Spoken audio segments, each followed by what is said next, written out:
कड़पा शहर के महकमा पुलिस के अराकीन ने 7 रोड के पास नए साल का जश्न मनाया और केक भी काटा। इस जश्न में कड़पा शहर के डीएसपी मासूम बादशाह, 2 टाउन और 1 टाउन पुलिस स्टेशन के सर्किल इंस्पेक्टर और दीगर अफसरान मौजूद थे। इसी के साथ साथ लोगों ने भी शिरकत किया।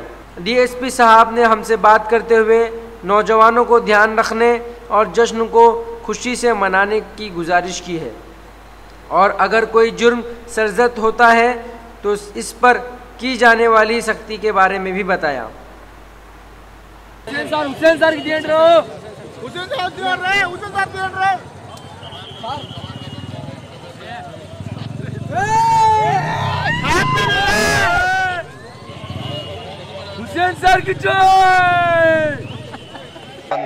नए साल की पहले हम मुबारकबाद देते हैं कड़पा शहर के लोगों को और उससे मेन यूथ को हम बोल रहे हैं, नौजवान फिरका जो है रोडों पे आके सेलिब्रेशंस करने के लिए आना, मेन ड्रंक एंड ड्राइव करना, रैश ड्राइविंग करना, साइलेंसर्स निकाल के आवाज़ से दूसरों को डिस्टर्ब करते हुए दूसरों के चेन को अमन को डिस्टर्ब करते हुए करना एक गलत है। इसको रोकने के लिए हम कर रहे हैं।